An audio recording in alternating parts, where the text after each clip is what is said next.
Okay, now I will explain a little bit about the Tenet. Generally, there are two types of tenets, Buddhist and non-Buddhist tenets, and proponent also Buddhist proponent and non-Buddhist proponent. So within the Buddhist tenets, we have four tenets or four schools. First one Vibhashika, second one is Swatantrika, third one Chittamantra, the fourth one Middle Way School or Madhyamaka School. So we finished to study about the general about in Buddhist tenets. Now we are studying about Vibhashika school. So this has four headings: definition, sub-school, epistemology, and assertion. So we finish the definition of Vibhashika school, also finish the sub-school and the epistemology. Now we are going to study about the assertion. It has three: assertion about basis, assertion about path, assertion about the result or fruit. And assertion about basis has two: assertion about object and subject. Object here referred to all phenomena, permanent or impermanent, the thing which exists. We said, there are object. So according to this school, object of knowledge, existent things are mutually inclusive. Other school, things and impermanent are totally contradictory phenomena. For this school, all phenomena are thing. Then we have to know the definition of thing. So do you remember the definition of thing? The thing which is able to perform, right, is the definition of thing. This means that any object able to function, this means thing. For example, this table is able to function, take the car and things.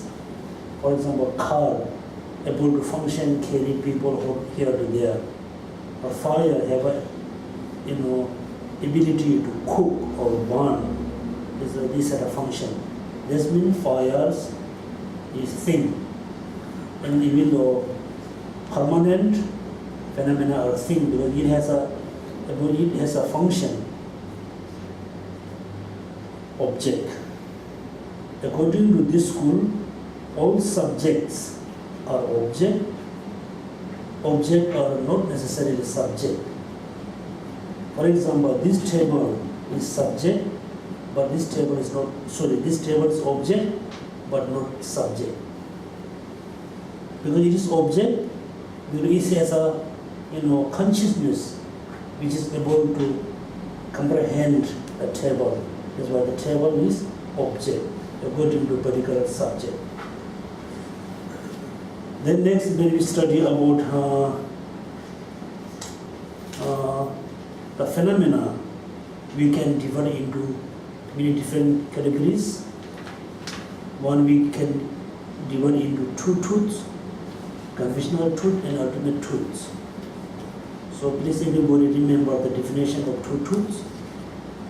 Second, another category, all phenomena divide into two categories: contaminated phenomena and uncontaminated phenomena. Except the true path, the seeing path is ultimate truth among the conditioned phenomena. Among the conditioned phenomena, the seeing path in generally is uncontaminated phenomena. Among the 5 paths, accumulation paths, preparation paths are contaminated phenomena.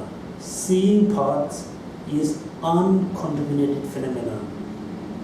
Within the meditation path has a true category. Some meditation path is uncontaminated phenomena, some is contaminated phenomena. Also, no more learning path has a true category, contaminated and uncontaminated. For example, the superior person, Arya. For example, within the 5 paths, someone who accomplished, reached to the seeing paths, and we name Arya. Arya. Okay.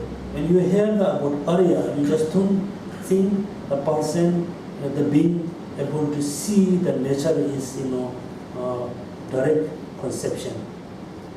Not, depends on the conceptual thoughts.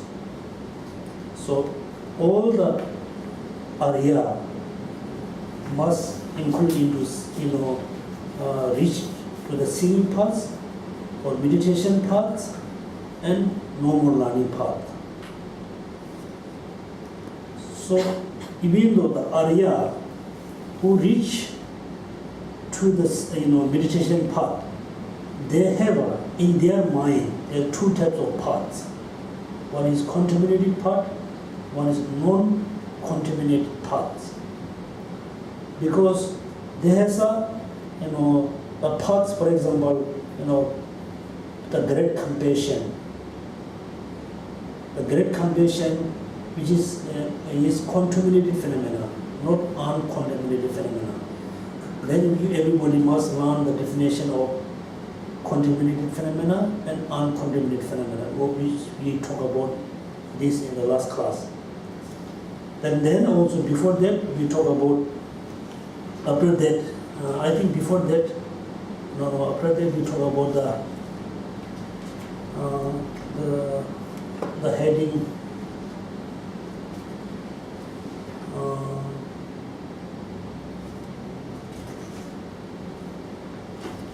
finish the definition. The next one is the other ancillary topic. Oh yeah, ancillary thoughts. The past, present, the 3 times past, present. Yeah.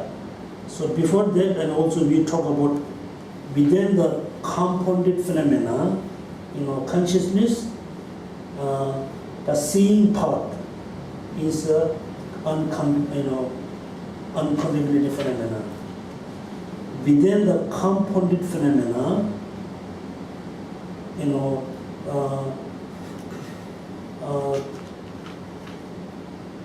the temporarily partless, that time,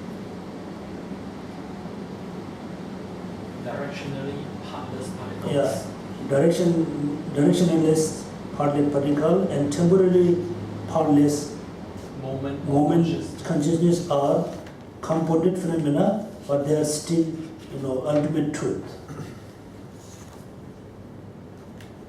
Then when we talk about, the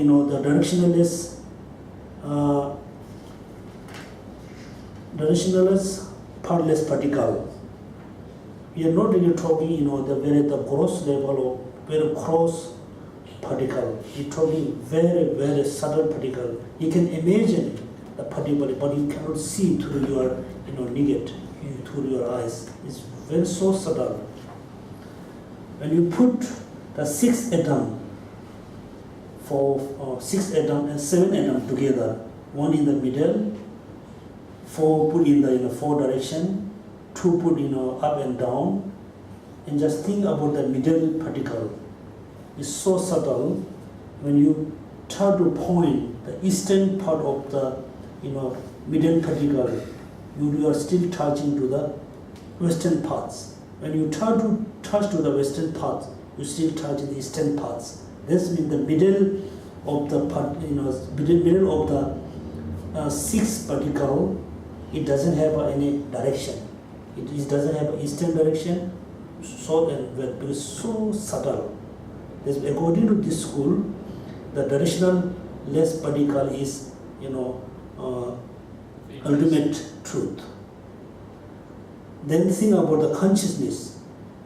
When the consciousness arises, for example, 1 minute, it has a 7 second, 60 second. Within the 60 second, we will pinpoint 1 second. It has another, the duration. Finally, you have to go very kind of shortest moment of the consciousness. The shortest moment of the consciousness we cannot divide into any more. So that's why they go so subtle consciousness. It is ultimate truth. Everybody really have to think, really have to think seriously about the particle. So, His Holiness Dalai Lama wrote a book. The book name is, The Universe in Single Atom. Universe in Single Atom. It's become very kind of popular book. Universe in single atom.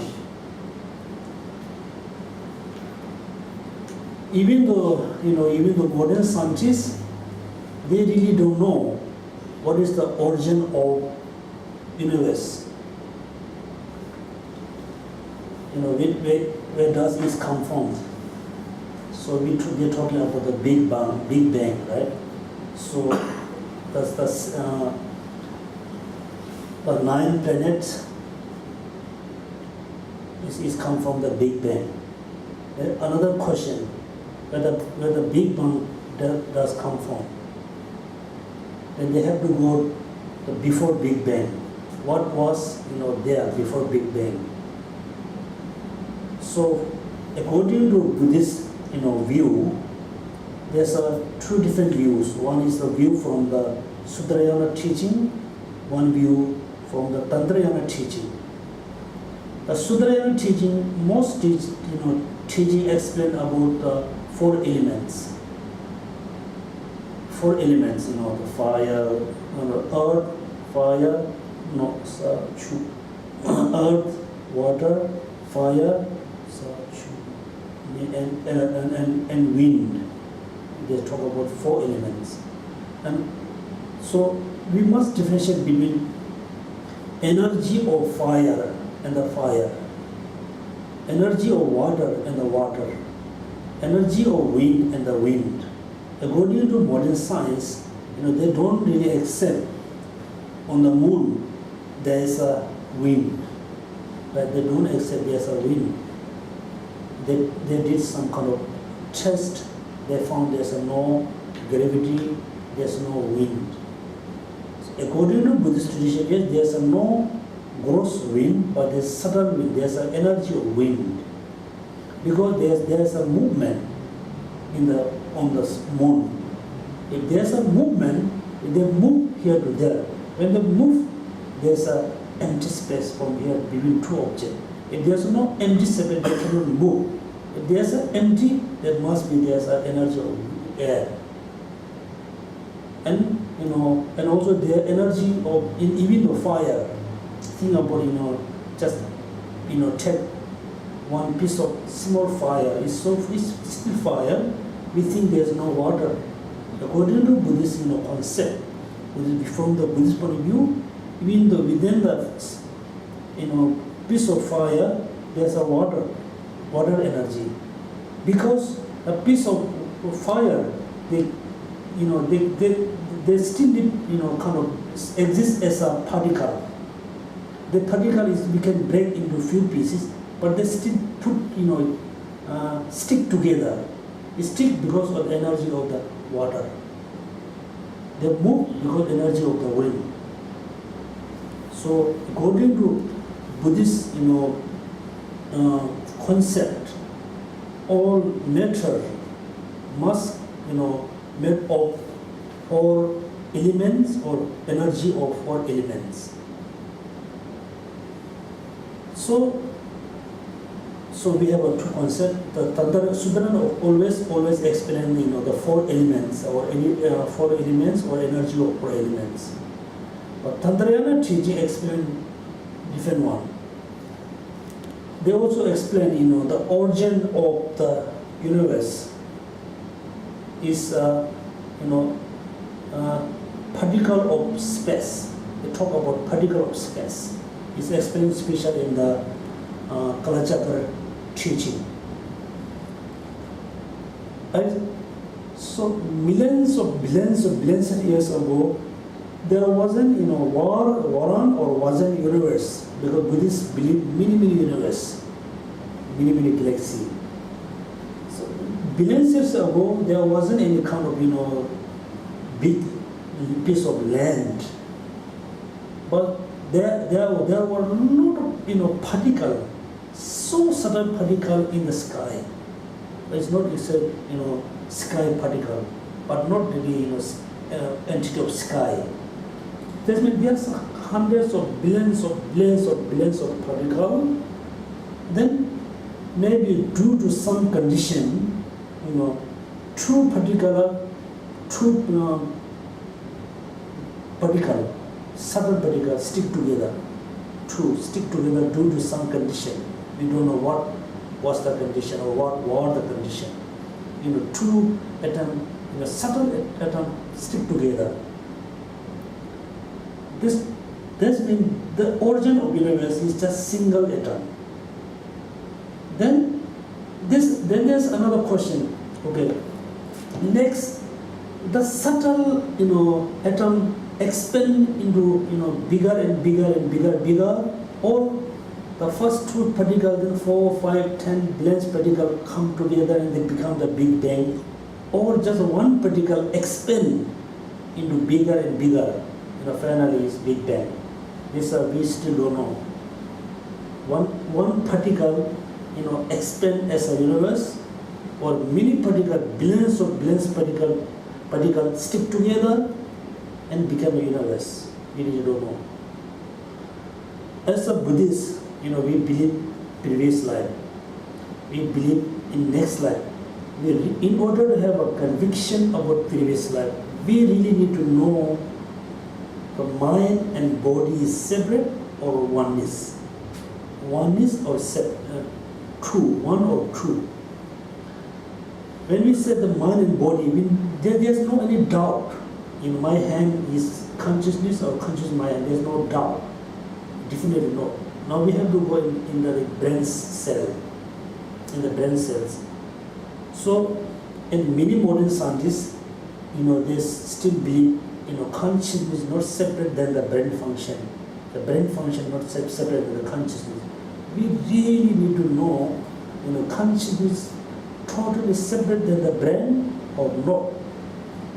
If the consciousness, if the minds, all the negative emotions, all the minds and mental factors are not separate than the brain, then maybe there's no previous life. There's no next life. When the brain, dead, there's no more consciousness. There's no like this. So we really have to study about, the mind and the brain is one or two. So many modern scientists, they still have a lot of doubts. Somebody say, the brain and mind is totally two separate, phenomena. Somebody say, no. The mind is just function of brain. There's no separate, look like, fire and energy of fire. Heat and fire. The heat is not separate with the fire, it's kind of energy from the fire. When the fire becomes smaller, the heat becomes less, weaker and weaker. Finally, there's no fire, there's no, heat. It's a no, when we bring death, there's no more consciousness. So we really have to study about they say oneness or two. And also, the subtle particle. So this school always mention, there's a directionless particle. There's a simulus particle. The simulus particle is like permanent. And then there's a, temporarily, momentless consciousness is also very subtle. But the consciousness is kind of permanent, but the subtlest, particle look like, in this school look like permanent. So permanent has a two, permanent things and non-permanent things. So now we're going to study about, ancillary topic. So we study about the two truths, contaminated and uncontaminated. According to this school, the three times, past, present, and future are said to be substantial entity. So future is a substantial entity, present of course, also as well as future, also the substantial entity. So before we understand the substantial entity, first we have to know what does the substantial, substance or the substantial substance. Because in Tibetan Buddhism, Zaituk. The Zai means substance.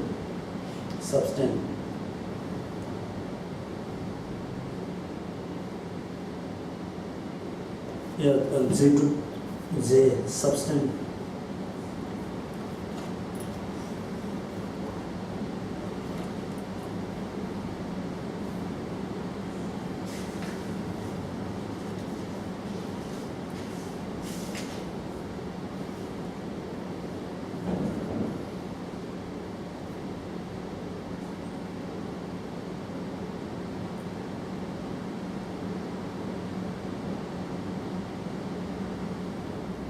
So think about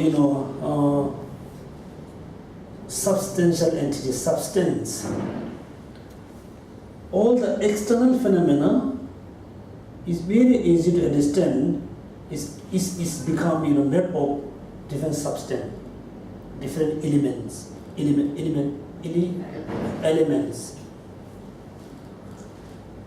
inner the phenomena, the consciousness, anger, attachment, desire, all the emotions, we really don't know what is the,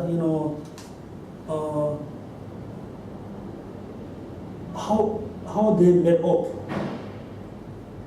We know this table is made of, wood. So there's a chunk of wood that cut and finally made as a table. For example, when we are in deep sleep, at that moment, there's no anger, attachment, desire. When the anger arises, what is the kind of the main cause of the anger? What is the main cause of attachment? How is arising? For example, when we are very little baby, not very little, when we were in the mother womb, and we were in a very small piece of atom, at that moment, it has a mind or not, it has an emotion or not, right? So think about it. We are not talking about baby, in the mother womb. We were very small, teeny particle. According to Buddhists, we believe that moment, that small piece of thing is fully kind of human being. But it doesn't have all the hands and legs, head and things, but still it has a life. It has a, life. It's a being. So it's a kind of big question for Buddhists about the abortion, right? Abortion. So if somebody does this kind of abortion, do we kill the person or human being or not? So according to Buddhists, yes, this is a kind of killing person because it has a life. It's a living being. It has of course, 5 forms, and also it has a kind of feeling. It has a mind, So what is the what is the main cause of the attachment and anger? So we have to understand, we have to study about very, deeply, precisely. If we don't really have a conviction about the next life and previous life, it's so difficult to, fully believe in Buddha Dharma. So substance, so the external phenomena we're going to understand, yes, made of substance. Then another question I mentioned you the sound. If there is no sound, you can hear the sound just arise. So what is the sound is really made of? The table is not the primary cause of the sound. My finger is not the primary cause of the sound. So what is the primary cause of the sound? Right, sound. So that's why also it's how it's become substantial. It doesn't have a real substance. My finger is not the primary cause. The table is not primary, secondary cause. What is the primary cause of the sound? How it's become substantial things. And according to this school, the three times, future and present and the past are substantial entities. Because of the proponent of great exposition maintained, the pot exists even at the time of the past of the pot. That the pot exists even at the time of the future of the pot.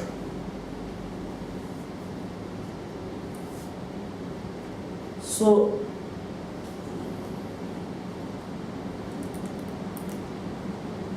we must differentiate between, first, of course, we everybody know pot, table, chair.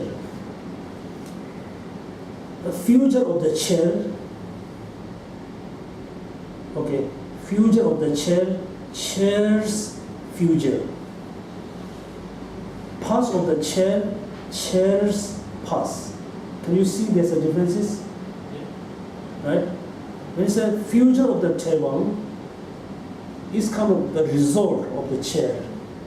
Table. It's a table, chair. And past of the table is the cause of the present table. When I say the tables as the person's hand, table's chair, table's future, table's person.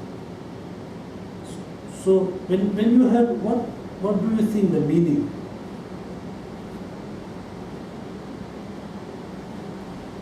So, beauty of the table is the quality of the table, right? The beauty of the table is the quality of the table, isn't it? Characteristic of the table. So when the table's future is the characteristic of the table.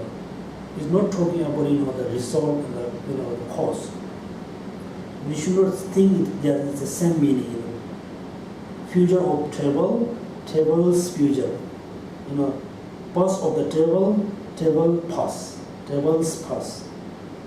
But anyway, this school is a very unique view about times. What does it mean by this? It says that there's a table called past table that exists in the past. There is a table, future table exists in the future. So because of those tables exist at their separate times, that give us the evidence to say that, for this school to say that past, present and future, they are substantially exist. Is this what it means? No. It's I think very, in this view, we don't really have to think very deeply, deeper level. Think about yesterday was exists. So yesterday one exists as a substantially. Because yesterday table exists today. I was, somewhere yesterday, so I am today here. So that means yesterday person and today person no much any differences. That means the past also exists today. Today also exists tomorrow. This means the future is substantial. It's kind of compounded phenomenon.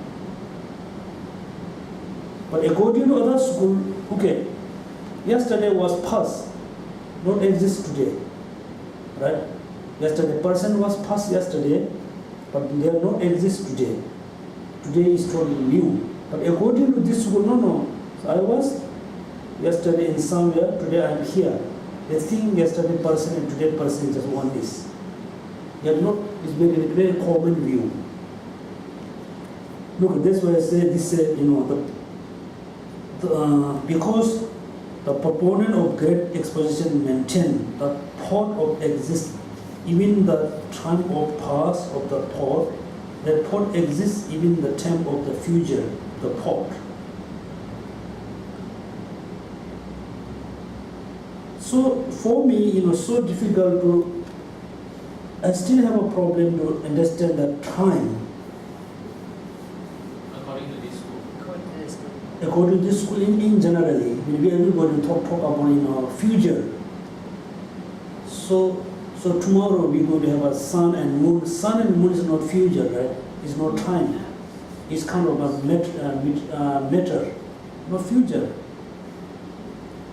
So when we say tomorrow, what we're talking about is we're talking about the sun or moon or what? Time, right? So how we can posit time? Yesterday, we had a dinner or breakfast or lunch. They are not a time. So what is the really time? Reference to now? Huh? You need the reference to now, past and future. Yeah. We're talking about past, right? We are not talking now about before you can have past. You could have now before you can have tomorrow. Yeah. So future and past we have to talk based on today. Yes. Today. But when we say today, what is today?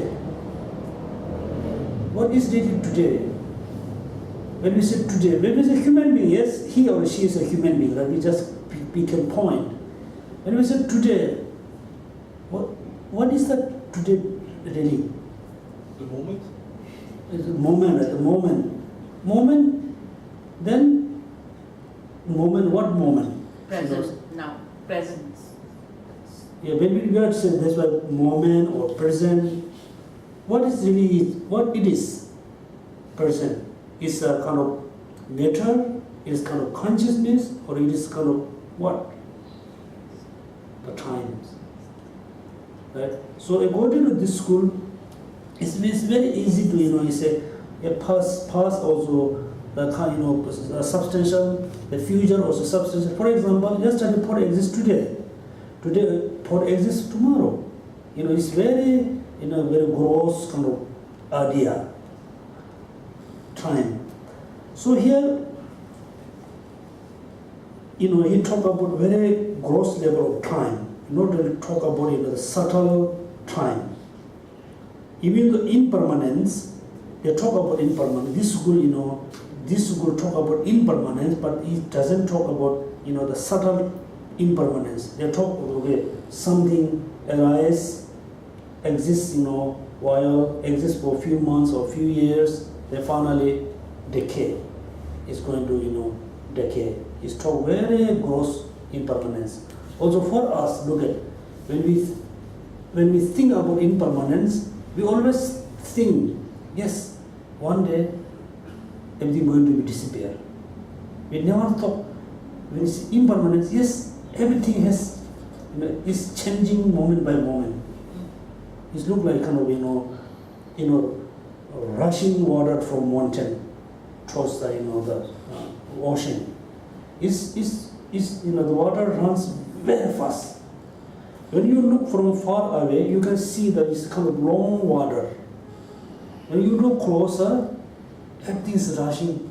Not any single water remains there. It's rushing towards the ocean. So for us, when you remember impermanence, we have to remember this way. Yes, since morning today, I'm totally changed. Everything is changing so fast. It's changed so fast, that's why we don't, we notice. For example, the very easy one, the analogy, say, one arrow make a hole for 100 pattern, lotus pattern. The arrow is so quick. For example, the bullet, when you shot a bullet, right? On the 100 patterns, you think the bullet make a hole at one time. But there's a serious time. It's so, the speed was so fast, you don't notice. There's in the first part, there's the put hole, first, second, third. In reality, there's a time. It's so quick, so we don't notice. So changing in our life is so fast, so we don't notice the sudden impermanence. So we have to imagine, yes. So now, we are, most of our, over 40. Think about 1 year. So right now we are in the 2015. The 2015, going to finish based on finished month. Month going to finish based on day. Day finished based on hour time, second, minute, minute, and this another milliminute. So that means everything has changing, minute by minute. So for we don't notice, everything is changing very subtle moment. So, but this school, they don't accept the subtle impermanence. So next, when you go to study about the Madhya or Chidananda school, they talk about subtle impermanence. So this is, this is why we have to study about Tenet. They talk about impermanence first, gross level. This subtle and very subtle. And also the fourth school talk about the nature of phenomena. This school talk about selflessness. They don't talk about emptiness. When you go to study about Chidananda school, they talk about emptiness. But they talk about everything exists as a dream. Nothing you really can exist from the external side, dreaming. Then next, when you study about the Madhyamaka school, then it's going to explain really how things exist. So we have to study step by step. First we must know the gross level of impermanence, then subtle level. First you have to know the selflessness gross level, the next subtle selflessness, then emptiness. Also, the 3 times, person is a substantial entity.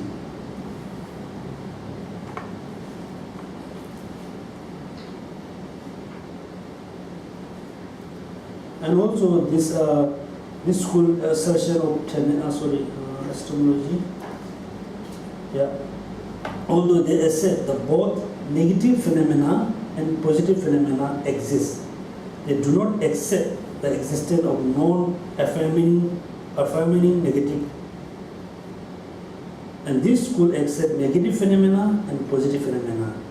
Within the negative, there's 2 types of negative phenomena. They accept only one, negative phenomena. But they don't say the non-affirming negative phenomena. Because they accept that all negatives are necessarily affirming negative. So in English, there's just a negative and positive. So it doesn't mean positive is good, negative is bad. Because they have to translate this way. In Tibetan, we say tuba, gapa. It's very important to know the definition of negative phenomena, positive phenomena. Within the negative, affirming negative and non-affirming negative. If you don't have the knowledge about the true negatives phenomena, therefore it's so difficult to understand emptiness. So difficult to understand the subtle nature. If you have some perception about the subtle phenomena. For example, if you have some misperception about selflessness, when you try to meditate on selflessness, you're not going to antidotes of the ego, right? Ego,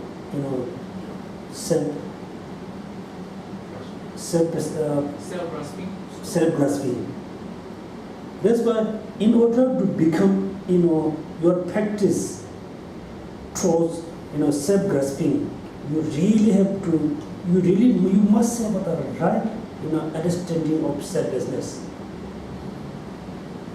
That's why there's a kind of, very important argument between, Gelugpa tradition and as well as Nyingma tradition too.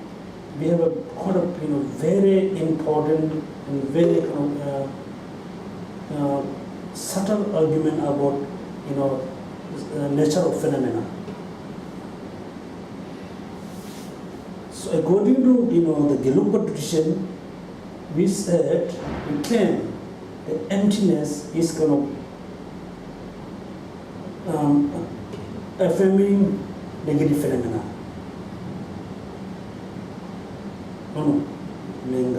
Non-affirming negative phenomena. Other traditions say emptiness is not non-affirming negative. It's a negative. Just negative. Yeah. Manga.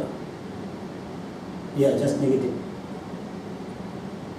Because it's one way, it makes sense.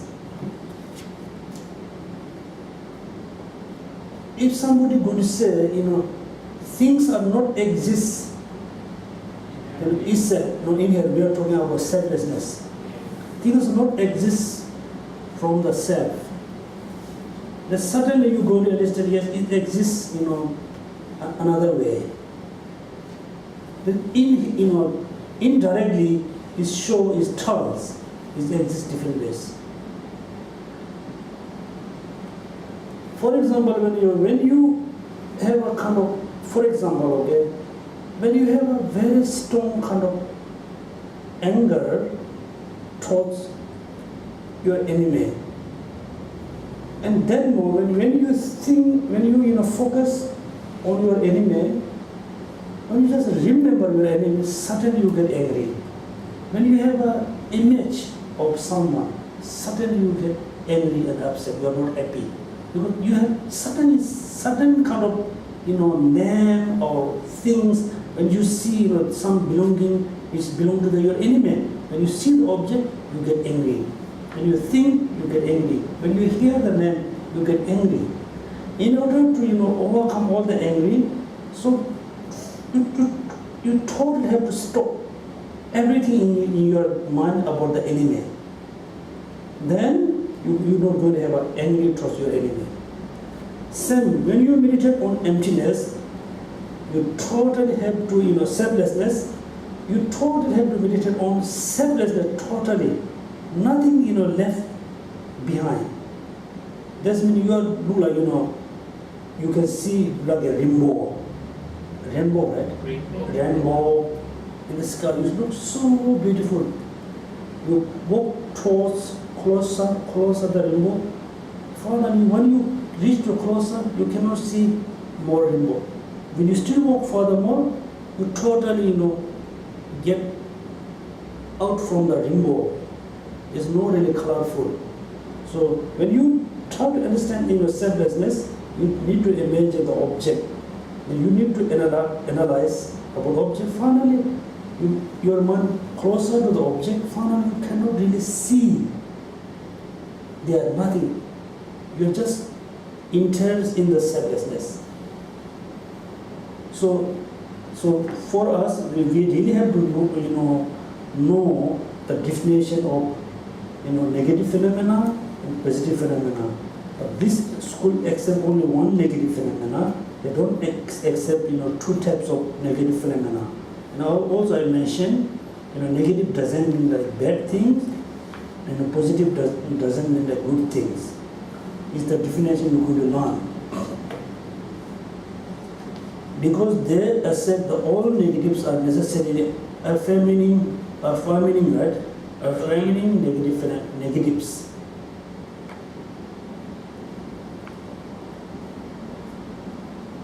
So, a selflessness is the affirming negatives. Okay, selflessness, and other school emptiness. Sorry, Geshe. Selflessness in this school is affirming or non-affirming? Because this school only accepts affirming. Reality in this school, yes, selflessness is affirming negative because they don't accept the the non-affirming negative. In the reality, selflessness is affirming negative because for example, you want to learn in the next time. If somebody said to you, he's a very fat, not eating food during the day, certainly you're going to understand, yes, he or she is eating during the night. That indirectly saying, he or she eat, during the night. If somebody said to you, don't drink alcohol, it doesn't say, oh, I drink coffee, tea, juice. You just stop, drinking alcohol. Just stop, nothing. So selflessness is just, somebody said things are selflessness, just think, things exist, nothing exists kind of from selfless. It exists kind of, dependent, different ways. So it's so important to have a good understanding of positive and negative as well as affirming negative and non-affirming negative. But they don't accept the two types of negative phenomena.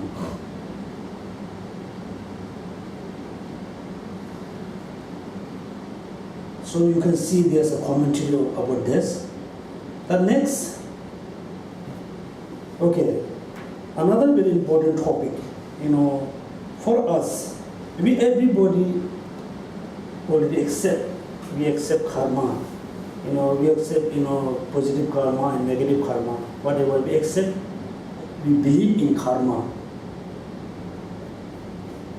Okay, so before we start teaching, you did the prostration, so you still believe, I accumulate good merit. So before I teach, explain the Lamrim, I, cultivate good motivation. I also believe, I accumulate good merit. A very important question, the body is not going to the next life. The mind, we believe, going to, next life. When we talk about minds, there's a positive minds and negative minds. Some minds, totally going to cease in this life, not going to do the next life. For example, the five sensations, eyes consciousness, air consciousness, not really going to the next life. Before we, death, there's no air consciousness, no eyes consciousness, only the sixth mind. Within the sixth mind, there's a positive minds, there's negative minds. Which mind is the base of the karma? For example, when you deposit money in bank, you get receipt. Next time when you bring the receipt, you're going to get money from the bank. So it's look like we just decide chanting, do prostration, finish how we accumulate merit, how we accumulate negative karma. Where are we going to accumulate? Where are we going to deposit? So, is in the future, if you study more about Buddhism, so when you study about Tandaryana, then there's more confusion. Because so it doesn't talk about 80 afflicted emotions, 80, particularly Tantriyana teaching, talk about Kunto Gyeju, 80 afflicted kind of emotions. So before we death, the five senses going to dissolve, no more five senses. Then we have only six mind, Within the 6 months, there's a gross and subtle, very subtle. When we are in the very subtle level consciousness, the gross level has been gone, the subtle also gone, only the subtlest mind remains there. The subtlest mind can be positive or can be negative. We don't know. It depends on the practitioner. So here, he not argue about where we really going to live the imprint of our karma, where we can live. When you make a stand, we need something that we have to stand on the paper, on the table, something. Without any kind of matter, you cannot make a stand. So after you do the practice, we believe we accumulate merit. Where the merit we really deposit in our body, in our mind. So this we look at. The Kashmir school is similar with the Swatantratika school. The connection between result and the cause is the continuum of the mind, right? How we say? Kashmiri proponent of the great exposition accord with the proponent of sutra is similar, the view, asserting that the continuum of consciousness is the base, the connection with their effects. So right now we accumulate the merit. After 10 years, 100 years, millions after, we're going to have the result.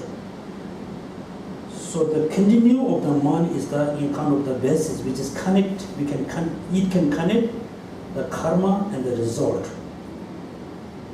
The continuous of consciousness, continuum of consciousness.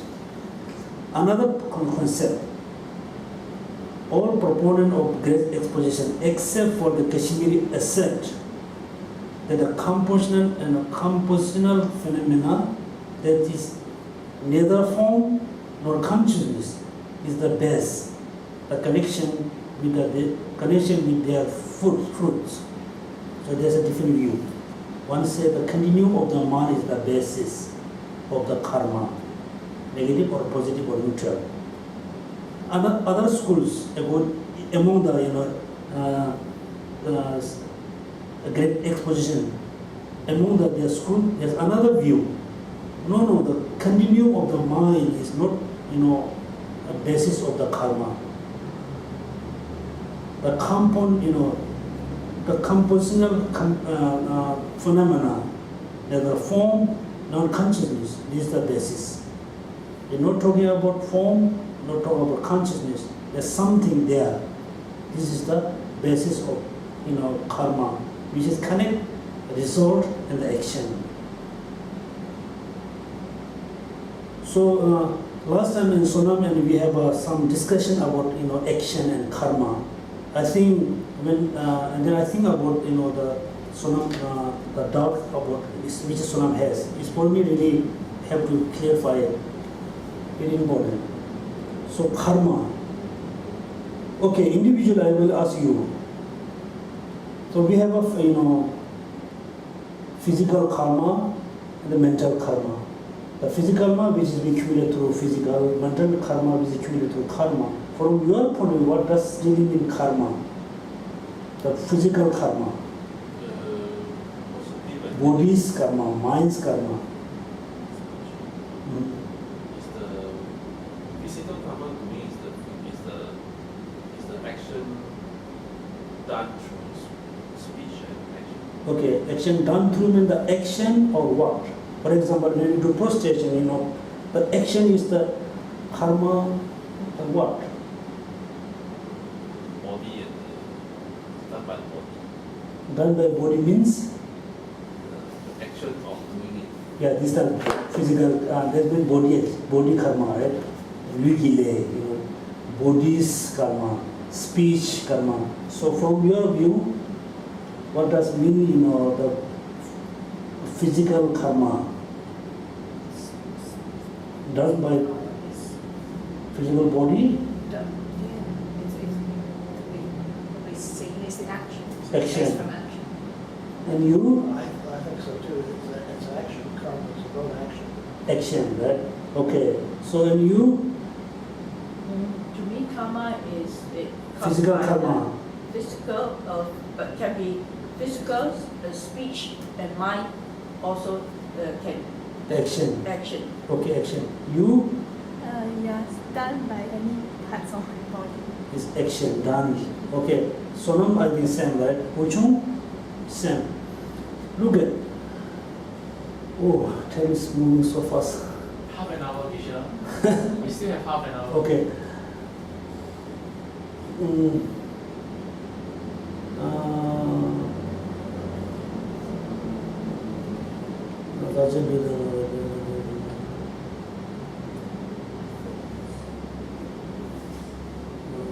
Oh, Lele Jidan Naso, you didn't somebody, you became the Damo, the Dana Belarinians, Lele Jidan Naso here, they came to Damo.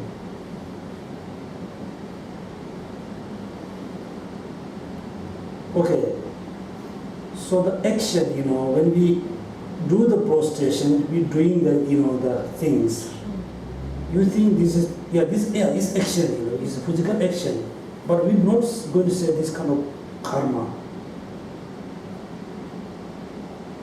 Done by physical, actions, then there's a kind of imprint in your mind.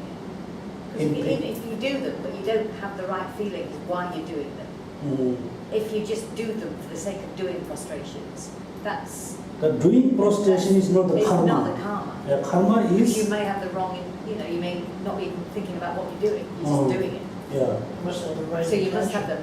intention. Yeah, intention.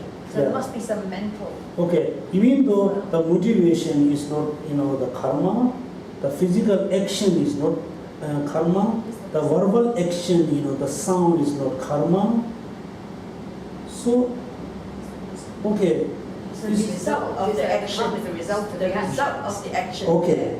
So, the result of the action. Yeah, whether it be mental or. The result of the action can be result of the karma too. Yeah.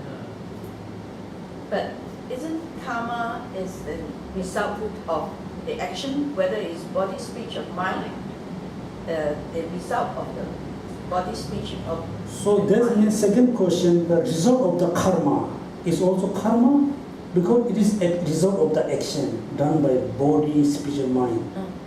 The result of, So result of the is karma. The result. the result of the Karma Yeah. is also done, done by physical body, mind, and speech. Yeah. Yeah. So the result of the karma, when you have a, But the result of the karma is what you, in your next life. what how come you- out, what come, how that mind, or how the physical body and the surroundings and everything.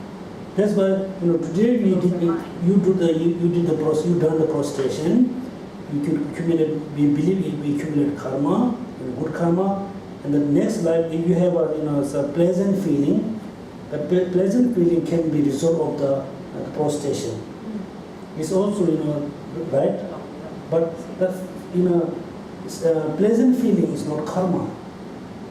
It's the result of the action. That means result of the physical action, speech, or mind, not necessarily karma. The karma. So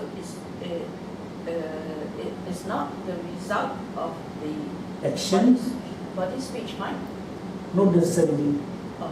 For example, that's why I said, so you done, 100 prostration, and the next life you have a, lot of good prosperity in your life. All the prosperity is the result of the, prostration.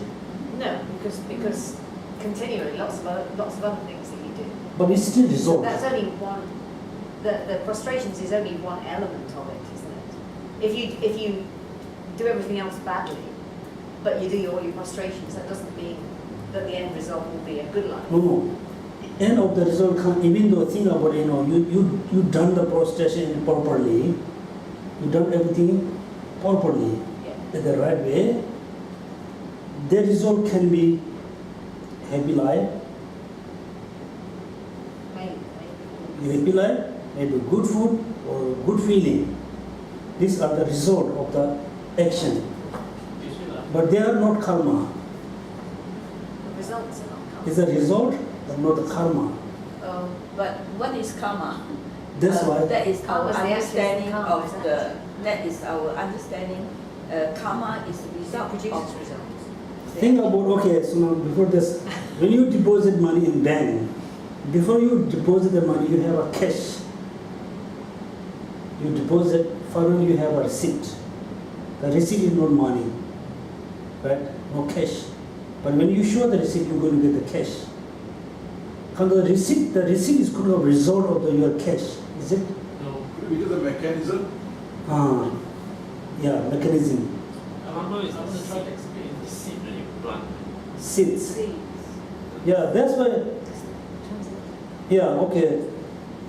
So we just think about the prostration. After with the pure motivation, you done prostration. Then we believe, we accumulate. We say accumulate. We accumulate merit in where, on where. Wait, come in. Current, present life or future life. No, accumulate where. Where does it accumulate? You can't Where? see it. But we cannot see. But we have to find out where we really. Where is the karma? Yeah. Six consciousness. Yeah, of course, we have to say on the sixth mind. The sixth sense, right? Sixth Because sense. it carries our karma, our actions to the next body is the sixth sense, Yeah. where we store like a hard disk. Yeah. It The hard disk must be the sixth mind with the hard disk. Yes. Okay, when you install something in hard disk, we're going to see the hard disk going to, full. No, you can still see it now. Hmm? so Geshe It doesn't just have to be tell me how to complete. see memory. Put it in our term. How do you see memory? Where is the memory? When we put something in the memory chip, Yeah. we're going to see that the things taking place. Where is the memory? It's a question that you can't answer. Cannot take out the memory and show you. I can't. Which memory? Our Not memory? memory, just Yeah, memory. memory is of course, the memory always live in the mind, right? And the mind is the In the sense, mind. right? In the mind is the sixth sense. Yeah, Sixth so sense. that's six sign. But my question is, the doubt. When we say accumulate, we always think it's look like depositing money in bank. We can see more money, more money, more money. It's increasing. So the karma, when we say accumulate karma, we really install something in mind or what? Install good thing in mind or what? Accumulate Maybe it's more in than the sixth cultivating, sense. More than cultivating. Sorry? More than cultivating. Cultivating good habits, Cultivate. good thoughts. Positive kind of cultivation. Is it leaving an imprint on the eighth mind? But if you Look as at Geshe said, what if you leave Yeah. an imprint, then Where? you're going to imprint it On somewhere. something. So, but what is Where's the imprint where's that there? imprint? Where's the imprint? Imprint in the sixth mind. Sixth sense. So, yeah, but this school says, except only the sixth mind, not eight. Oh, Sixth mind. Oh, But the sixth mind, there's a negative sixth mind and a positive sixth mind, where we live the imprint. And sometimes you have only negative mind, no positive mind. When you get very strong angry, only negative, no positive minds. At that moment, all the karma has gone somewhere. It just becomes very subtle. Yeah, subtle. You Yeah, can say it's hot, it's subtle. yeah, Condition is right, you come out okay. Just like our memory. yeah. Look at memory. You can see, somebody has a good memory. So due to get some problem in brain or some problem in heart, people lost that memory. They cannot remember anything. They look like became a rock, right? Cannot remember. They don't have a memory about their parents, their things. Same, for example, when we accumulate the merit, good merit. So we accumulate the merit in somewhere, or the positive minds or negative minds. If we accumulate in the positive minds, when there's no more positive minds, what will happen in the karma?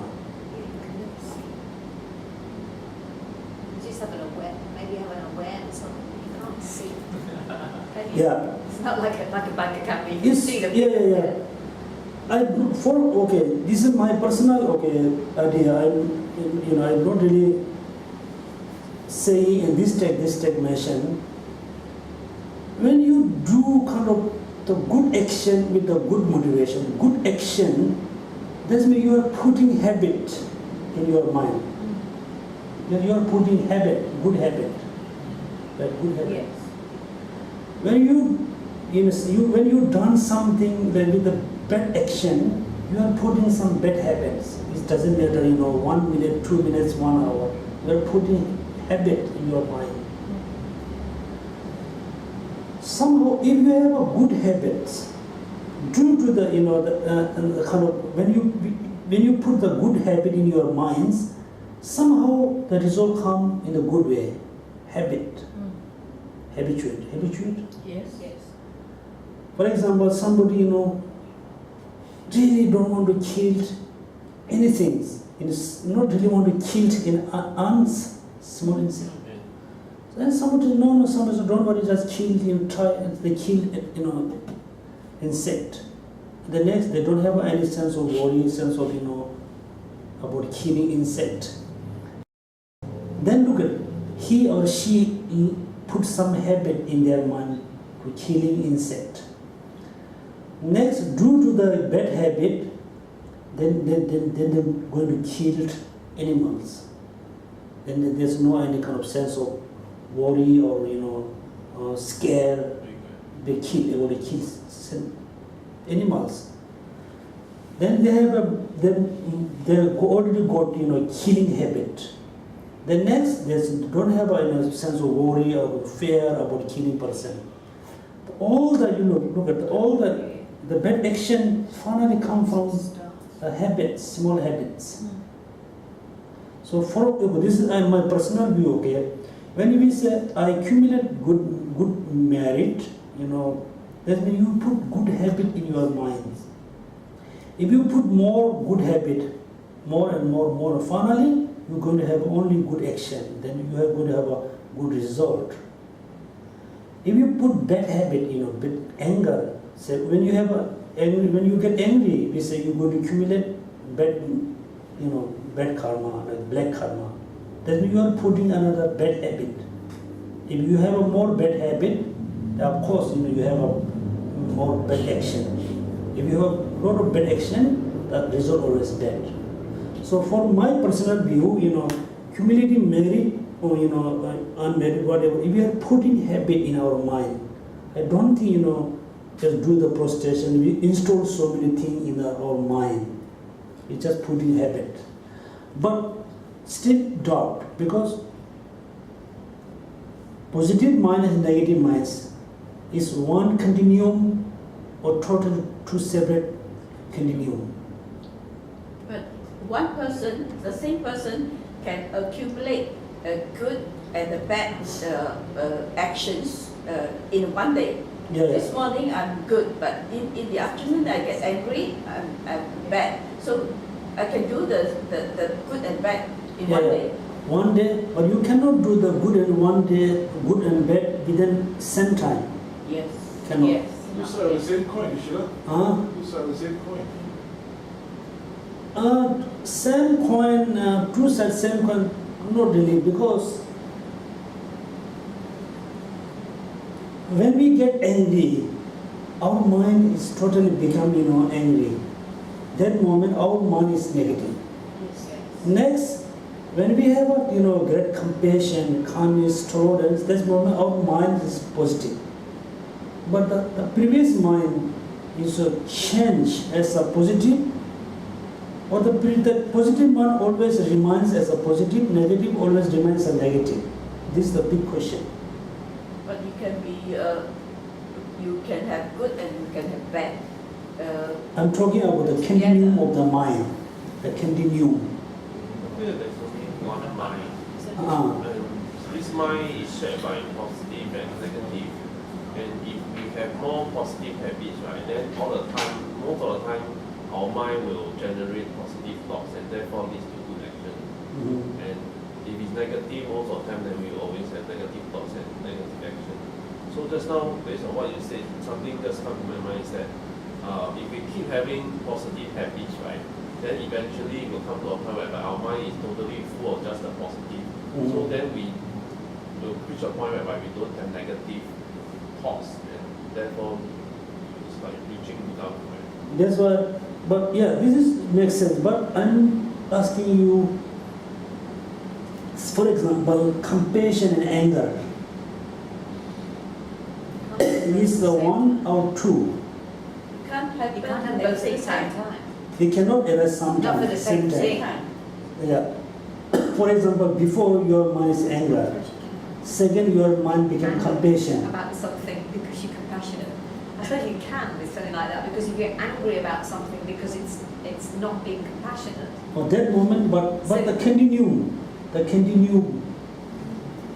you know, now I have my mind is anger, second my mind become compassion.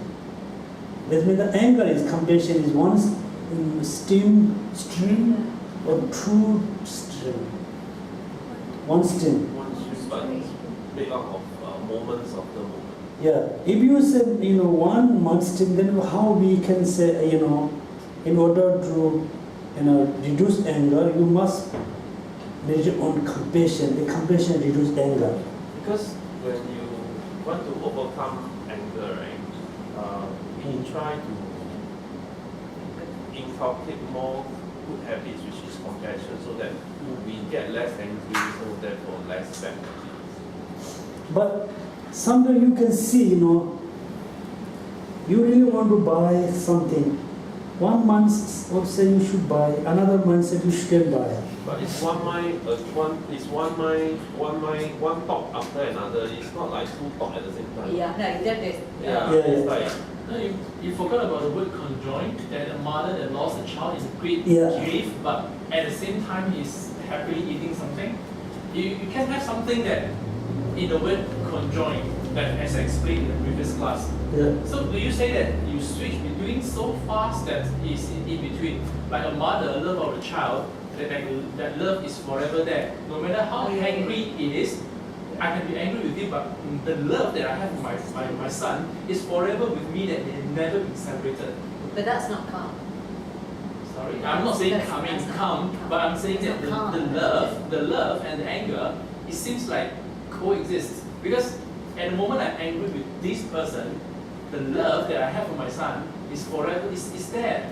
It's conjoined. But is together. that really calm?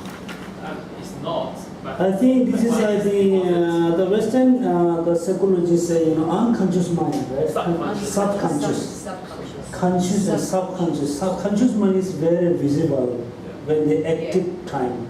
Subconscious is ended there. Look at you have a very difficult time. You are very hungry. You don't have money. You really want to eat. So you have to store food or something. That moment, you really want to eat the food, want to store, right? You want to store, no option. In the deep down, you say, other mind say, no, it's no good. Doesn't look like there's two different minds exist. Two different minds. I think this is very important, So that's why he did talk about what is the basis of the karma.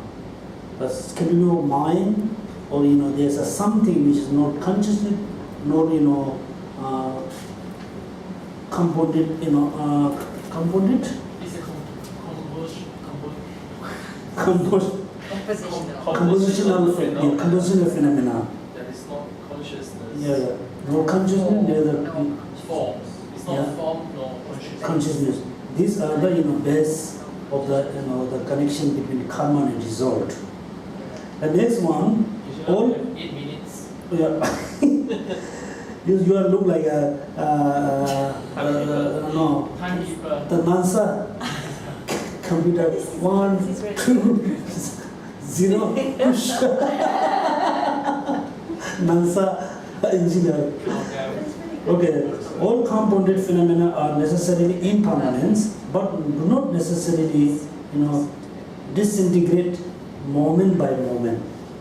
This school, okay? all compounded phenomena. That's mean all the the phenomena which is arise through causes condition. They are compounded phenomena, but not necessarily disintegrate moment by moment. It's integrate one day, but not moment by moment. They don't accept subtle impermanence. For the proponent of great exposition assert the following production, there is the activity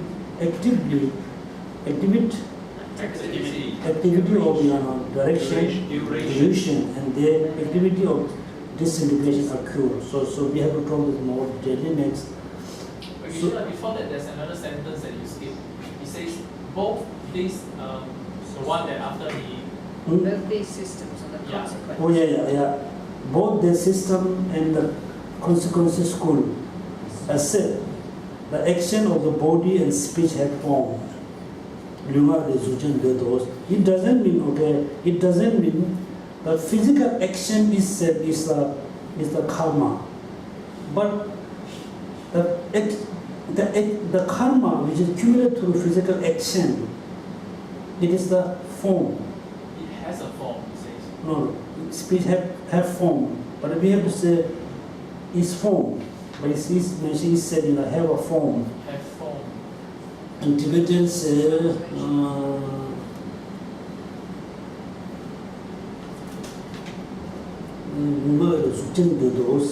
and in the Tibetan language, in the text directly, the speech and